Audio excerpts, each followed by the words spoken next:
আসসালামু আলাইকুম everyone, welcome to my Nadia cooking blog. আজকে আমি আপনাদের নান রুটি তৈরি করে দেখাবো। তো খুব সহজেই দোকানের মতো করে বাসায় তৈরি করতে পারবেন। দেখে মনে হচ্ছে যে দোকান থেকেই নিয়ে এসেছি। তো এই নান রুটিগুলো তৈরি করার জন্য প্রথমেই নিয়ে নিয়েছি 1 কাপ পরিমাণে ময়দা।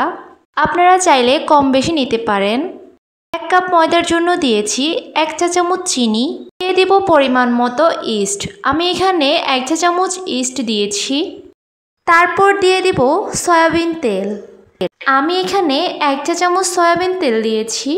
নেক্সটে এই উপকরণগুলোকে হাত দিয়ে মিক্স করে নিচ্ছি। তো আপনারা 1 কাপ ময়দা দিয়েই কিন্তু 4-5টি নান রুটি তৈরি করতে পারেন। ময়দাগুলোকে ঠিক এভাবে হাতে নিয়ে দেখতেই পাচ্ছেন অনেক সুন্দরভাবে দলা হয়ে আসছে।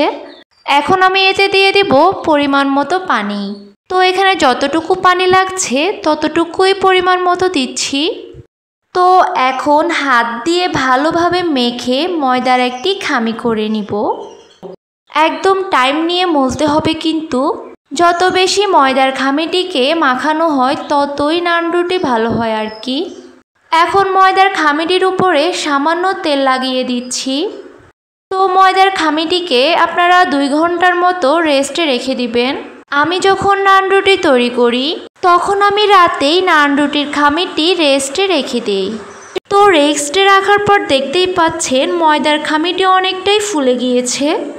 এখন আমি ভালোভাবে হাত দিয়ে মেখে বাতাস বাইর করে নিয়েছি।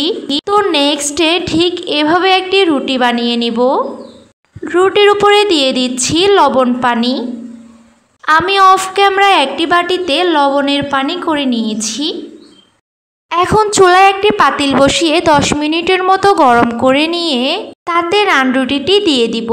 রুটির যে পাটটায় আমি লবণ পানি দিয়েছি সেই পাটটাই নিচে দিতে হবে। তো এখন নিচের পাট হয়ে আসলে উপরের পাটটি ঠিক এভাবে আগুনের উপরে দিতে হবে। দেখতেই পাচ্ছেন ঠিক এভাবে হিট দিতে হবে, যাতে করে নান রুটির কালারটা চলে আসে। তো যখন দেখব নান রুটিটি হয়ে আসছে তখন চুলা থেকে নান রুটির পাতিলটি সরিয়ে নিব। তো আপনারা দেখতেই পাচ্ছেন ঠিক দোকানের মতো করেই নান রুটিটা দেখতে হয়েছে। আর নান রুটিটা তৈরি করতে কিন্তু খুবই সহজ। আপনারা চাইলে ঘরে বসে এই নান রুটিটি তৈরি করতে পারেন। তো ফাইনালি আমি সব নান রুটি তৈরি করে ফেলেছি। আর আমার এই নান রুটির রেসিপিটি যদি আপনাদের ভালো লাগে, সবাই একবার হলেও বাসায় ট্রাই করে দেখবেন।